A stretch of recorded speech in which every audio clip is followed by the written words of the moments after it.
Today I'm interviewing Richard Carrico. He's an award-winning author of nonfiction and historical fiction, and he focuses on Spanish borderlands archaeology, indigenous people, and also true crime.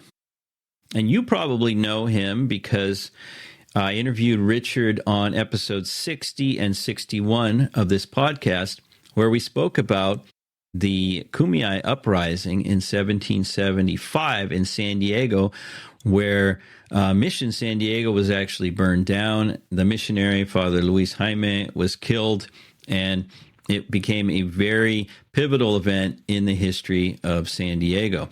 Now, Richard, as I mentioned, for many years has been an archaeologist, anthropologist, has taught at San Diego State, and has published numerous studies, archaeological studies, articles, books, and directed excavations on the Presidio of San Diego. And that is what we're going to talk about today. He's just written a book about the Presidio of San Diego, and it's coming out very soon.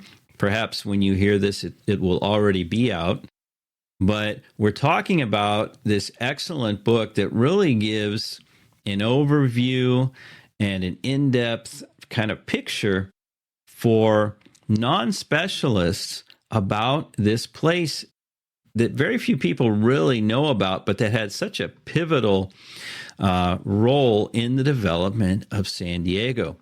So I spent a little time talking about all aspects of this book with him, and I think you're going to really enjoy it. So let's listen to my interview with archaeologist, anthropologist, author Richard Carrico.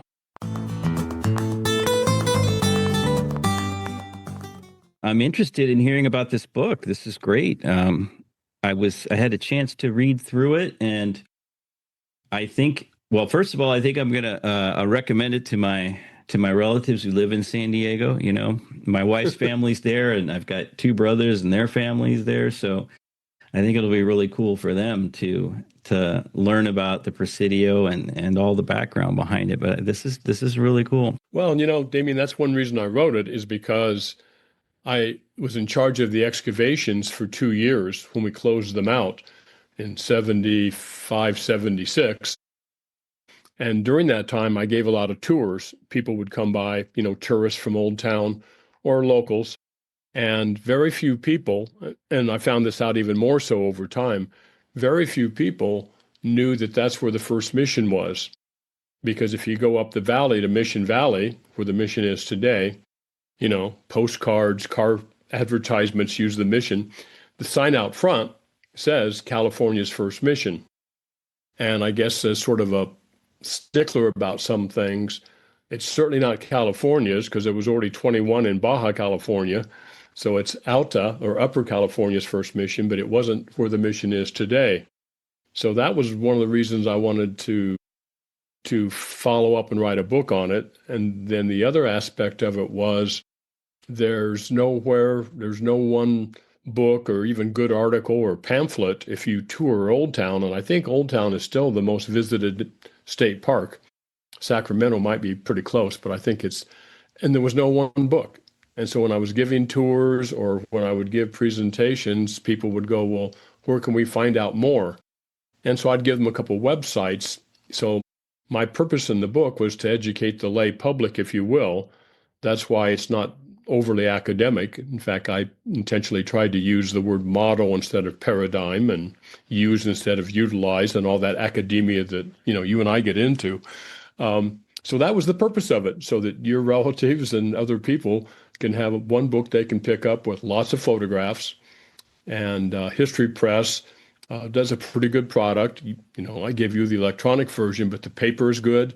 The images turned out well, and that's what led me to want to do it. And because we're all getting a little bit older here, there's not a lot of people still around who were involved in the excavation.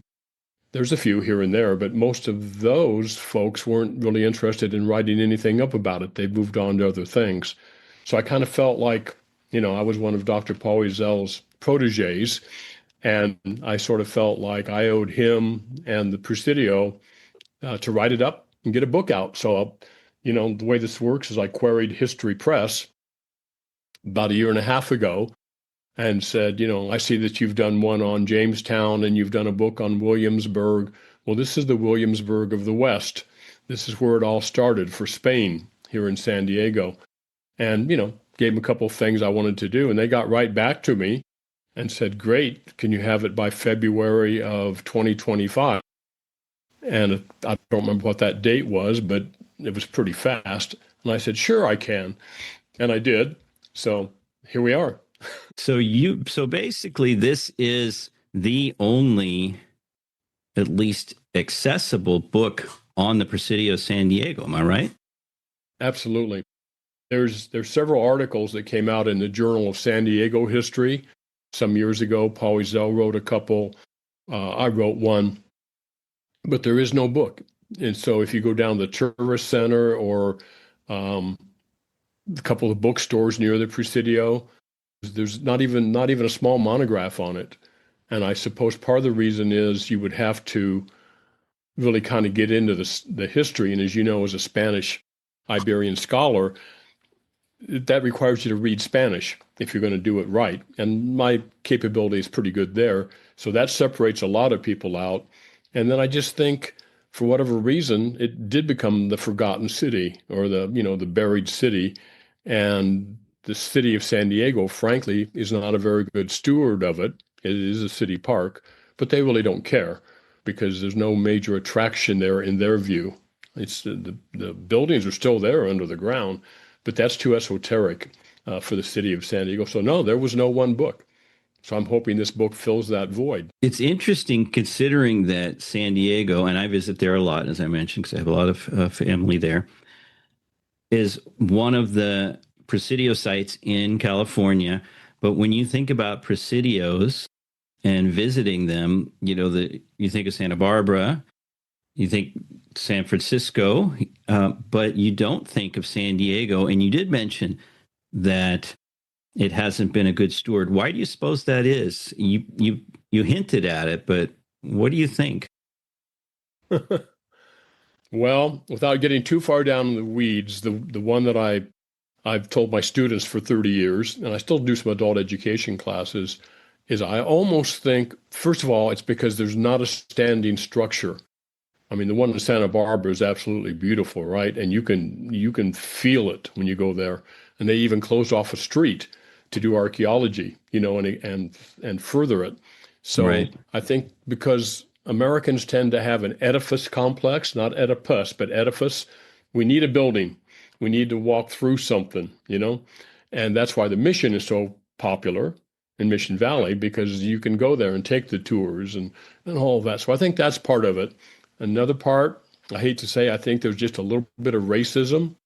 And by that, I mean the different groups in San Diego, Save Our Heritage Organization or whoever, they tend to, again, be architectural people.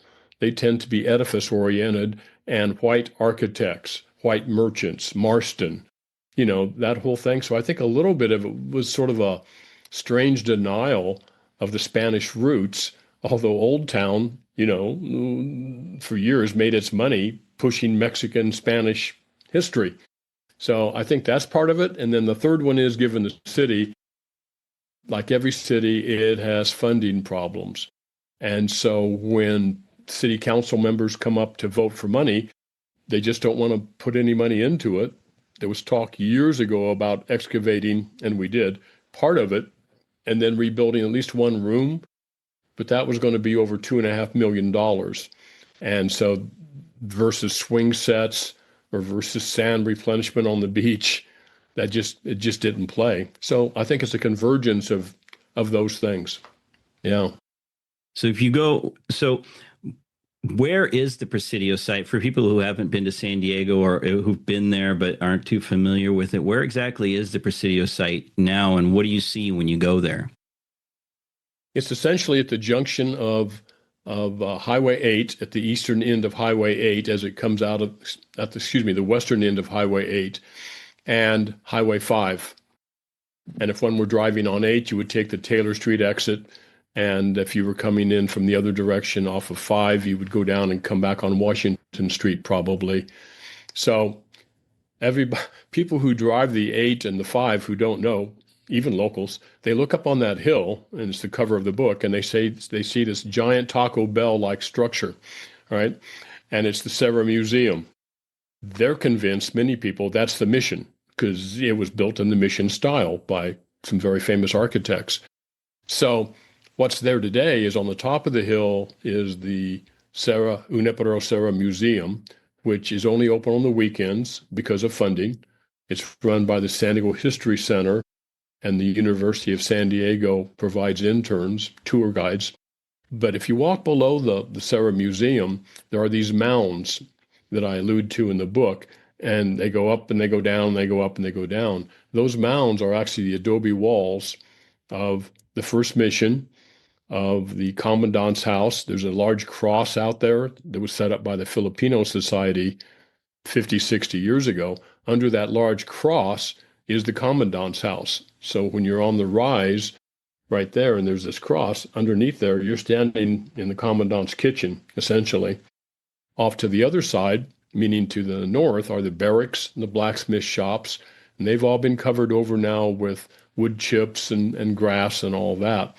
So there's not a lot you can see individually unless you had a tour guide with you, or if someone develops a brochure and you can walk around with it. We've talked about doing a virtual reality tour so that certain images would come up, or at least a tour when you put the headphones on, it'll take you to point 1 through 5, 6, 7. But again, the city was not interested in putting out signposts, if you will, to match a tour because vandals would destroy them.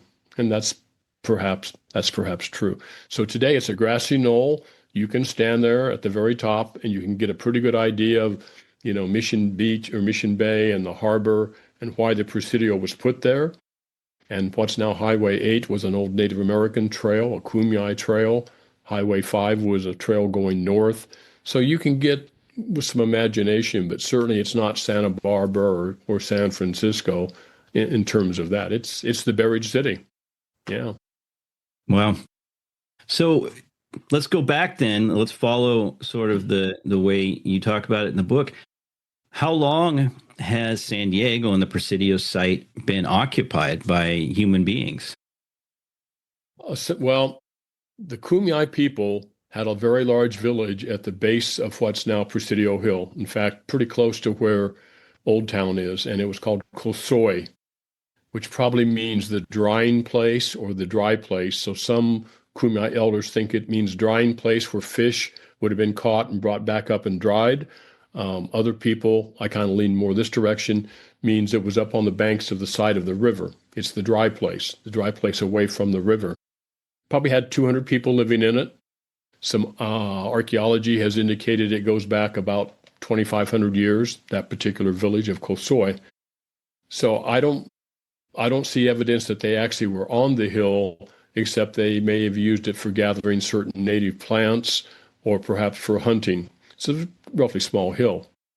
So I don't want to deny that it was Kumeyaay territory, right? And specifically in this case, probably Tipai. But in May 1769, that all changed when Junipero Serra arrived overland from Loreto, Baja California, and then his marine contingency came by ship later, a little bit later. They established at the foot of the hill a cross and claimed it, of course, for the crown and for the goodness of God. And shortly after that, moved up the hill to get away from the river, and also because they wanted to do a presidio with cannon and a fort. So as early as July 1769, they're up on the hill building pretty crude brush huts, not a lot of adobe immediately. So I would start at 1769, summer of 1769, and then over the years, probably getting sort of a zenith, if you will, in 1778, say Zuniga and other people had finished a very large church that was the mission, and the Presidio had a wall around it. They had the commandant's house, and by then they had built tens of thousands of adobe blocks, largely with Indian labor, Native American labor, and it was a functioning Presidio. At one point, the mission was there, let's say from 1769 to 1774. So for those 5 years, Native Americans would have been baptized at that mission. In 1774, it moved up the valley. Father Luis Jaime did not want the mission within the Presidio itself because he was having trouble, as you might imagine, Native people inside of a fort with soldiers with guns. And there was some abuse going on from some of the soldiers. Plus, the water supply was not very good at the foot of the hill for the mission. The floodplain right there wasn't as good for agriculture. And so Father Luis Jaime convinced Father Serra it should move up the valley. So after 1775, it was in the valley, 1774. 1 year later, the Kumeyaay attacked the mission in Mission Valley, burnt it to the ground, killed Father Jaime and 2 others. And so in November 1775, the mission is back on Presidio Hill because there is no mission in Mission Valley any longer. And then gradually they moved it back, the mission part of it. The Presidio as a fort, the occupation varied from as little as 37 soldiers and their wives to 180, 190. And it stayed occupied till about 1834. It started going downhill after the Mexican independence in 1821. Mexico was not terribly interested in San Diego, the mission or the Presidio. They really didn't see any reason to have a Presidio and keep soldiers up there, so the funding gradually got cut. And by 1835, with secularization of the missions, then the mission contingency up the valley went away completely. And of course, within a few years after that, the Presidio forces were moved north to Santa Barbara, basically, and it was abandoned. People still went there occasionally.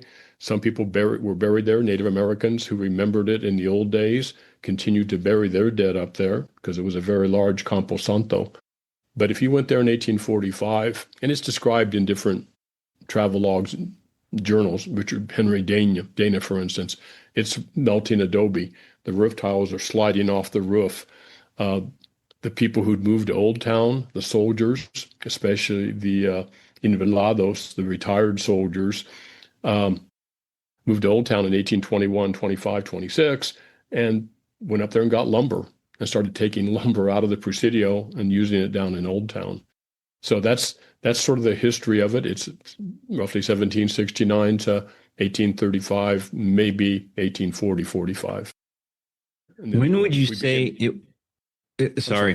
when would you say the Presidio was at its peak population, let's say in terms of soldiers, for example? I'd say 1778 to 1810, because you had forces that had come up, and this is sort of one of the issues that I know you deal with, and a lot of us deal with in our studies, is who was a Spaniard, and was it really Spanish, right?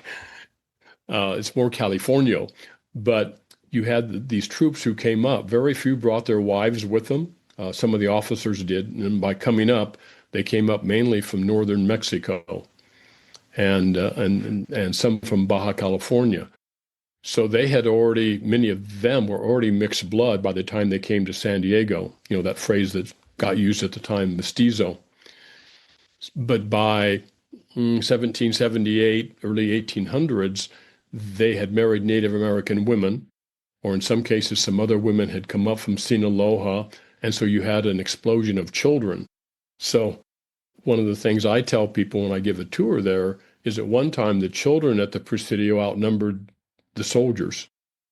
So if you went there, it's a different image than you might think. It's not your typical fort in that way. It's not a bunch of conquistadors on horses with spears. It's kids playing marbles out in the plaza, right? It's women, largely Native American women, making tortillas and cooking for their husbands and for the single men. The single soldiers would pay the soldiers' wives to cook for them and to do their laundry. And so it's its own little community going on there. So I would say that was probably the big time. Think different studies have been done on the padrones. I know Mason some years ago did a thing on the census, 1790 census, I believe it was. So Right. probably at its peak, a couple hundred, and that would vary because in a given week, somebody in Santa Barbara might need some troops up there, or somebody in Baja California, because you got to remember this is covering both sides of the border. This was the Presidio district, which went all the way down towards Ensenada. And so the troops were sent different places at different times. Oh, that's something you don't think about very often. Exactly. So their territory extended down as far as Ensenada. Yes. Yeah. Okay. And you had other missions, dotting the map down there. The closest one was just a little south of Tijuana. But if there was a minor insurrection or something needed to be done in a military fashion down there, maybe some ships were coming into Ensenada and needed to be offloaded and the supplies brought up to San Diego, because maybe that ship wasn't going to go all the way to San Diego, then troops were sent down there with mules to bring things up. Or in a couple cases in the 1820s and early 1830s, you had some revolt by some of the Cochimi and the Pai Pai down there. Then some soldiers would be sent down there to fly the flag and show some military force. So yeah, you don't think about that border coming across has just distorted everything in that sense. And for some people doing research, when I had some grad students doing research, they would see the word descanso and think it was Descanso up here in San Diego County, a little community in East County. But Descanso was south of the border. I mean, what's now south of the border. So when the troops were going to, quote, Descanso, they were going 40 miles south, not 18 miles east, right? So if Santa Barbara was the next Presidio north, what would be the next Presidio south of San Diego? There Down was in Baja. none. There was none. Okay. There was none. I Mm. didn't realize that until I really got into the literature. There was what was never, I don't think it was ever called a Presidio, but in Loreto, which was the capital of all of Baja California, there was a military establishment, but it was not a presidium. It wasn't considered a presidio. It was actually a military fortification. And so that there was none. Um, I think most of it was too desert. And for whatever reason, the viceroy and the authorities in Mexico City chose not to fund one in Baja California. And so I was amazed at that. And I always thought there must have been a couple. And I started looking into it and couldn't find any information. And I talked to my friend Steve Van Wormer, who's done a lot of research on Baja California. And he said, well, Richard, there wasn't one. You should know that. I go, yeah, I should. But I didn't. Yeah, but I didn't. So no, that was it. That was it. Otherwise, troops came over from Guadalajara or from Mexico City or from those areas. Can you talk a little bit about the origin of the Presidio and the word? Because you mentioned in Baja California there was no presidium, so to speak.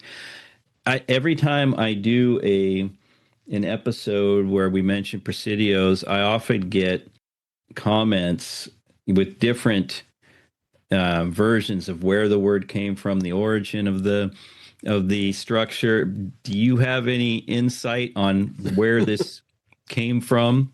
Did it go back to the Romans, for example? I think it did go back to the Romans, yeah. And it was both a military, but probably almost more importantly for our purposes we're talking about right now, it was a governmental institution from which one presided.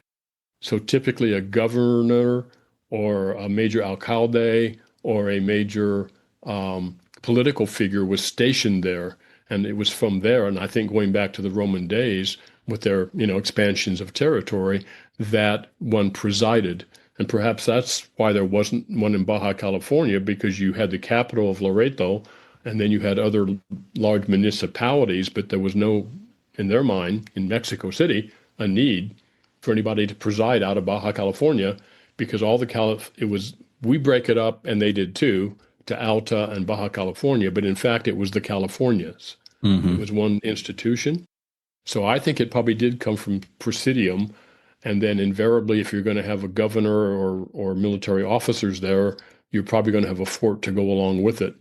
So you're presiding over the military function and also the legal function. So at San Diego, a couple governors lived here. Echeandía lived in San Diego. So I think that's the origin of it. I mean, that's my take on it. Yeah. I think that makes sense because when you think about, say, a fort on the U.S. frontier, in the U.S. expanding westward, you don't think of that government type function. You don't think of, you just think of a military outpost. But that's interesting that you mentioned that. And of course, the fact that there were families there, for example. Yeah, entire families. And it's an interesting thing about both Western literature, meaning about the West, and also Western movies. Every now and then you actually do get this glimmer of the conflict between the military officers in a fort and the sheriff or the marshal. Where the sheriff or the marshal says, this is, and the military officer says, no, this is my territory, and I'm going to hang those horse thieves, or, whatever the cliche is. But that friction, my friends who are really into Western American history get into that friction sometimes of the military bases versus the cities and the counties, and especially somewhere like Colorado, Deadwood, which wasn't a territory for a long time, right? And then later a state. The military ran that what became the territory, much to the chagrin of the sheriff of Deadwood, or whatever. But yeah, it's a little different in the American period, but there was still that kind of overlap.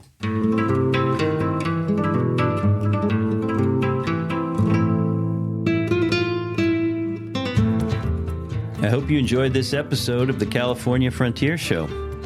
If you'd like to support the show, the best thing to do is to let other people know about it. If you'd like to support it monetarily, there are a couple ways of doing that. One is by scrolling down in your podcast app to where it says support the show. There you can become a subscriber for as little as $3 a month. And if you want to give a one-time donation, just below you'll see where it says give a one-time donation. Finally, the show is supported by California History Teachers, which is a full year of lessons for 4th grade California history and social studies. You can find out more at www.californiahistoryteachers.com. And if you input the coupon code PODCAST, you'll receive 25% off your monthly or annual subscription. So check it out.